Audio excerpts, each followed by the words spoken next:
Thank you, Senator Williams. Senator Back. Yeah, thank you, Mr Acting Deputy President. I rise to contribute to this debate.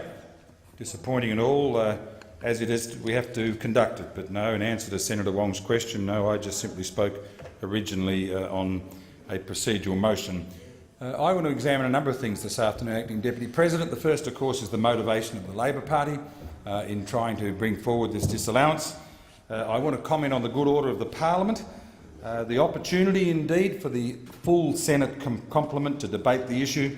I want to comment a little bit on ASIC provisions, commitments that were given to Senator Muir and to the members of the Palmer United Party at that time, and I also want to comment on the Coalition's contribution. Be under no illusion, and I make this comment through you, Acting Deputy President, to Senator Muir.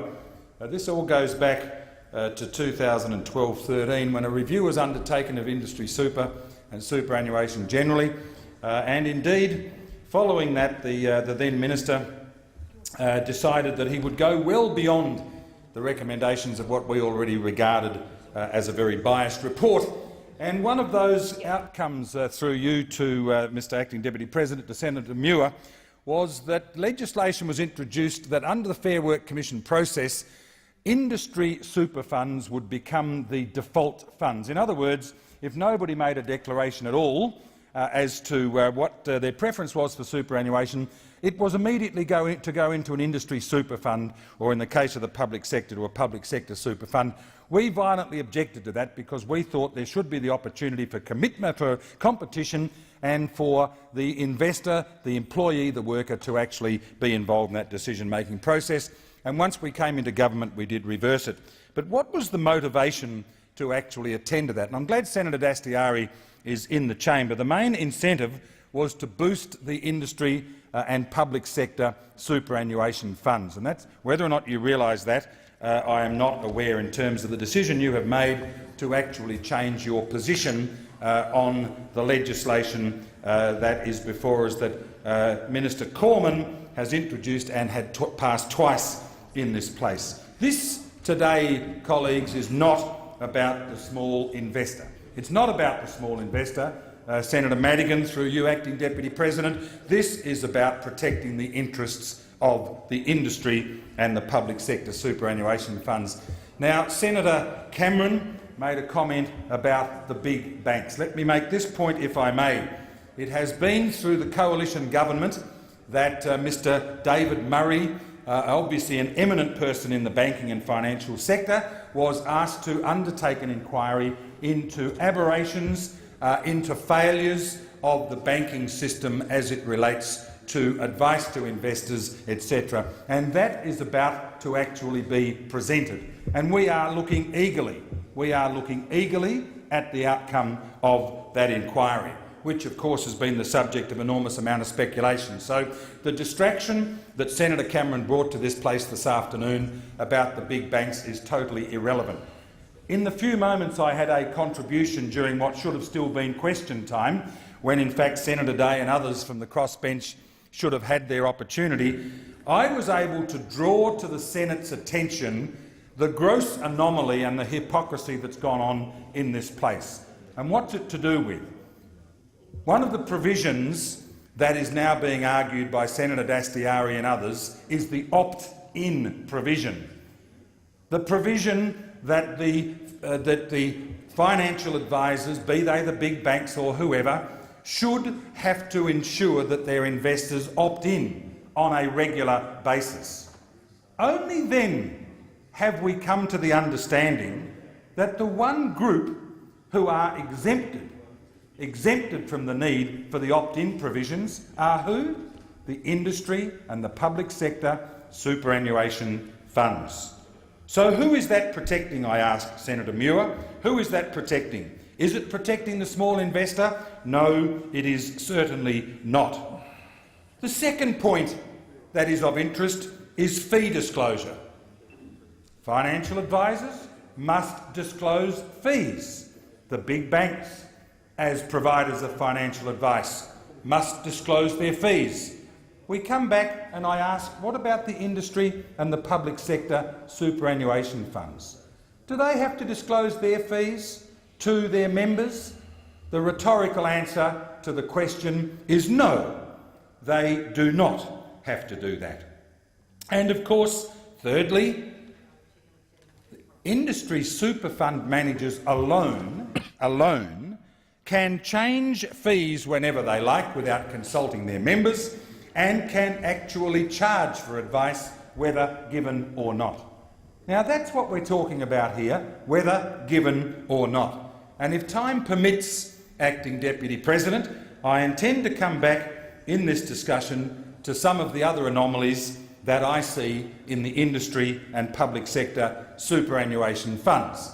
I don't want to get into the controversy and the argument that went on earlier with the discussion with Senator Seselja when he was making his contribution. Senator Cameron was inviting him to make them outside. Senator Wong was objecting. All I want to do is to actually get to information that is not in dispute regarding industry and public sector superannuation funds. But in the meantime, through you to Senator Muir, what I do want to do now is to move on to the question of the good order of the running of this parliament, and particularly the running of this Senate.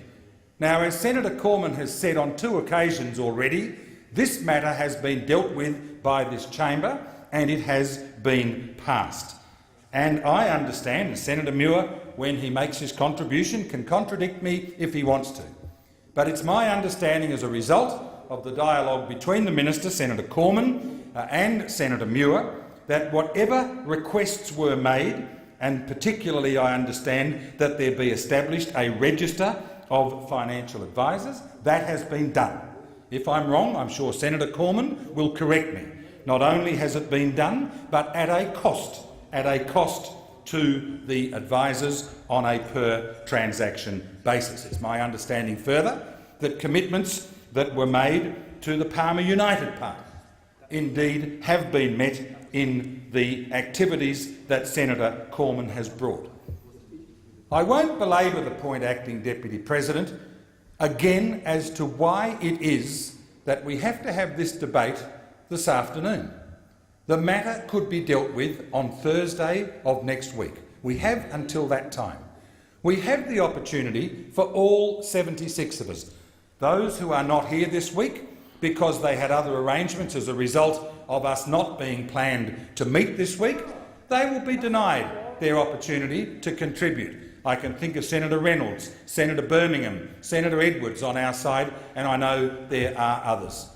All of us would want to make a contribution to this critically important debate. All of us have the interests of small investors, our own selves, our own families, our own friends. Which of us don't have the interests of ourselves, our families, our associates, our constituents? Which one of us doesn't have each of these people as interested? No one's got a mortgage. No one's got a mortgage on who has an interest in probity and ethics and honesty when it comes to the small investor. Senator Williams has made the point, I will agree with Senator Cameron, in the sense that the small investor must be protected. But this is not about the small investor, as I've already made the comment. Senator Cameron believes it's about the big banks. I have addressed the question of the big banks in terms of financial advice. I believe that this is an extension, through Senator Dastyari in his motion, of protecting the large super funds who are uniquely exempted in so many areas. But let me remind you that those super funds, those industry and public sector super funds, as of March 2013, were holding about a third, about $350 billion of the superannuation pool. So I want to make the point with regard to a comment that was made, and I asked one of my colleagues, and he gave me the assurance that ASIC has the power to actually introduce what I'll call a patch for a 6-month, up to a 6-month period, to allow the industry to make an adjustment. Well, if that is the case, if ASIC has that power, then what's the reason for us not allowing all of the senators to have our debate and our discussion? If indeed ASIC can introduce that through you to Senator Whish-Wilson, Mr Acting Deputy President, where's the problem associated with allowing a full debate by the Senate for all of us to have the opportunity of that input?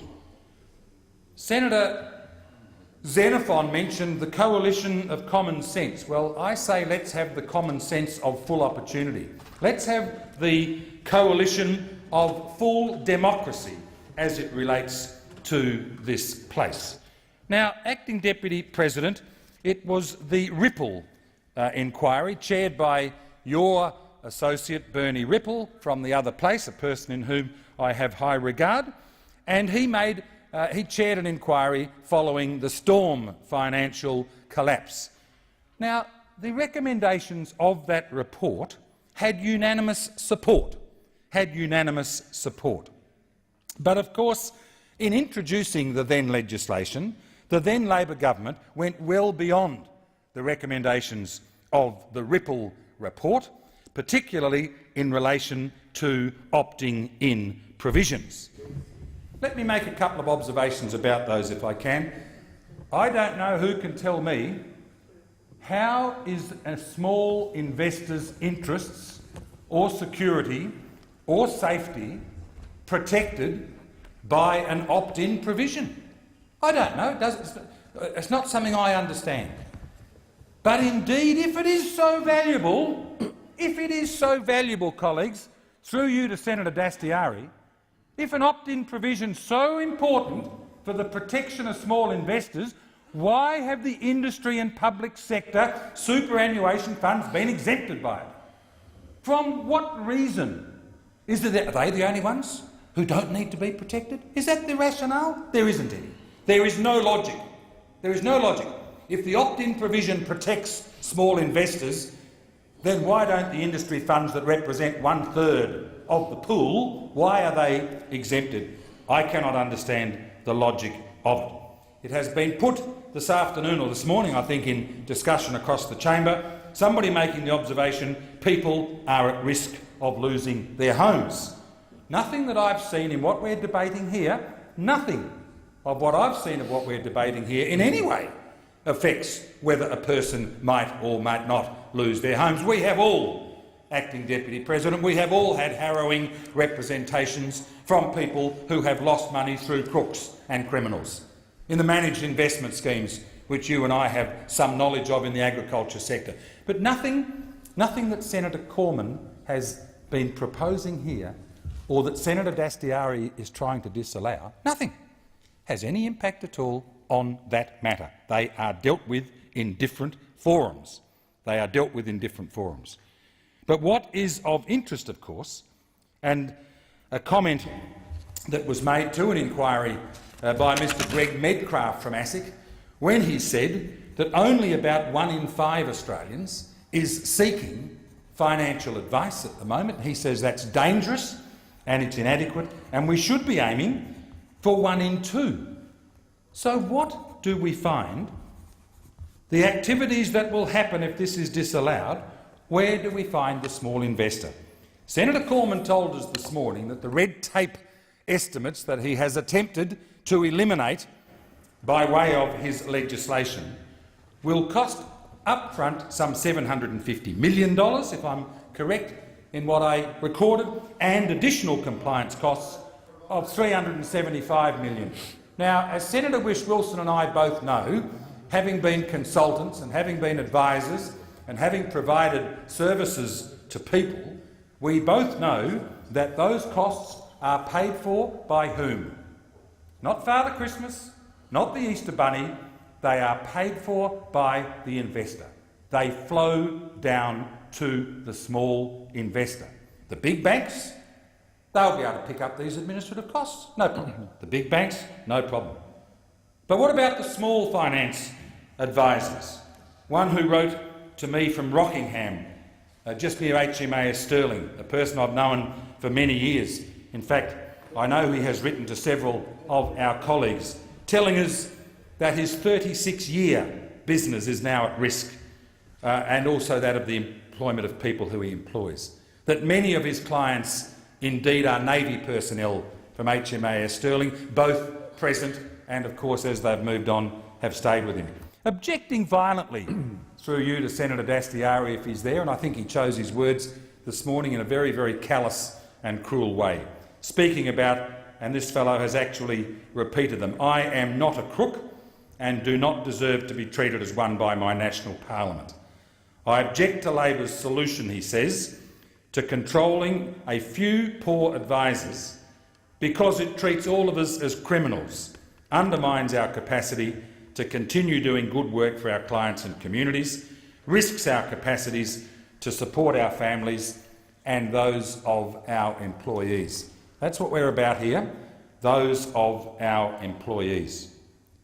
Now, we know when the then Labor government introduced the legislation, they did something that used to be most unusual prior to Labor being in government, and that is the Prime Minister excused them from undertaking a regulatory impact statement which would have required a cost-benefit analysis when the opt-in and other legislation was brought into place. The simple fact of the matter, not doing a cost-benefit analysis, Acting Deputy President, is that I think they had a fairly good idea that indeed the costs would far outweigh the benefits. And with respect, Senator Lambie, through you, Acting Deputy President, and Senator Muir, Senator Madigan, with respect, I think you have been duped in this area, because nothing that is being proposed today is going to improve or increase protection to small investors. What it is going to do is put at risk the small financial advisers. It is going to do nothing to improve the lot of small investors, because, as has been put as a result of the Ripple inquiry,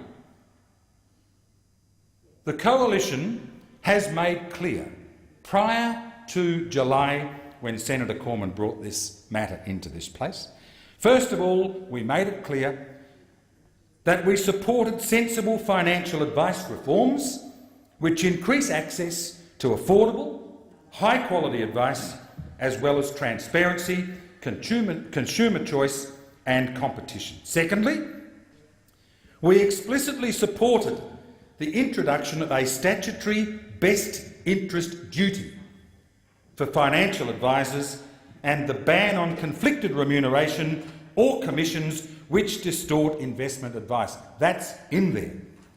And that we expressed our concern that investors receiving financial advice would face more red tape, increased costs and reduced choice. And as Senator Bushby has said so often in this discussion this morning, whilst we were going through the procedural motions, all this is doing is removing equality in the sense that larger investors will be able to afford the advice that will be required under those red tape provisions. It is the small investor. It is the small investor who so often desperately needs that advice, who will be funded and costed out of the process. So I ask you to give some thought and some consideration to what are the obvious motives, in my belief, of Senator Dastyari's in moving this disallowance motion. If it was a level playing field, through you, Acting Deputy President, Senator Madigan, Senator Xenophon, Senator Whish-Wilson, Senator Lambie, Senator Muir, if all of them are on the same level playing field, I'd have a little bit of interest in it. But when one player, representing a third of the size of the oval, when one player has a significant advantage, doesn't have to comply with opt-in, doesn't have to worry about advising fees, don't have to comply with corporate law in relation to a majority of independent directors, have only just recently had to actually declare what the fees are paid to their directors, their executives, only as a result of a few weeks ago, I'm saying to you that this is not a level playing field. I'm saying to you there are players in this game who are getting an advantage. And I've got to say, unfortunately, I think you have been made an advantage of, and you need to give that some careful thought. We can debate this with the full Senate by next Thursday. Thank you, Senator Back.